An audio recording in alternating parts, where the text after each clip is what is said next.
বাংলাদেশ দলকে ঘিরে বিশ্বজুড়ে বাড়ছে আগ্রহ, আর সেই সুযোগকে কাজে লাগাচ্ছে আন্তর্জাতিক ক্রিকেট সংস্থা আইসিসি।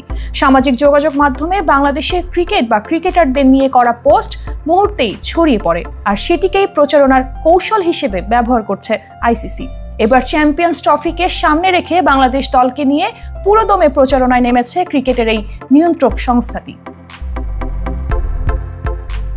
আইসিসির সামাজিক মাধ্যমে প্রচারণার ক্ষেত্রে ৮ দলের মধ্যে তুলনামূলক এগিয়ে বাংলাদেশ।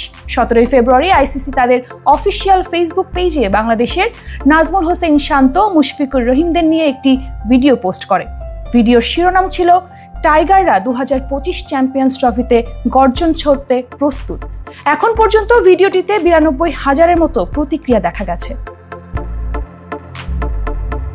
ভিডিওটিতে চ্যাম্পিয়ন্স ট্রফির জার্সি পরে শান্ত, মুশফিক, মেহেদী হাসান মিরাজ, সৌম্য সরকার, মুস্তাফিজুর রহমানদের ছবি তুলতে দেখা গেছে।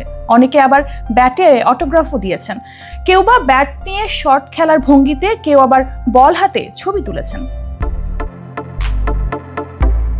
টাইগাররা গর্জন ছুটতে প্রস্তুত, এই শিরোনামের ভিডিওর আগে 15 ফেব্রুয়ারি রাতে দুবাইয়ে বাংলাদেশ ক্রিকেট দলের অনুশীলনের ছবি পোস্ট করে আইসিসি।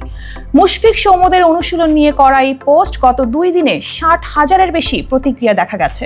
শান্তদের নিয়ে সেই ছবিতে হাহা এবং মন্তব্যের ঘরে অনেকে বিদ্রূপ করলেও তাদেরকে নিয়ে দেওয়া পোস্ট যে দ্রুত ছড়াচ্ছে সেটি তো স্পষ্ট।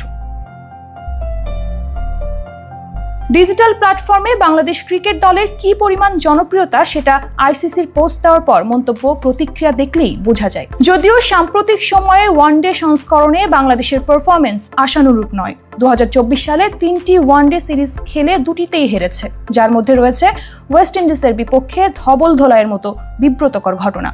যে ওয়েস্ট ইন্ডিজ এবারে চ্যাম্পিয়ন্স ট্রফিতে দর্শক, শান্ত মিরাজের এখন শুধু মাঠের পারফরমেন্স দেখিয়ে দেওয়ার পালা।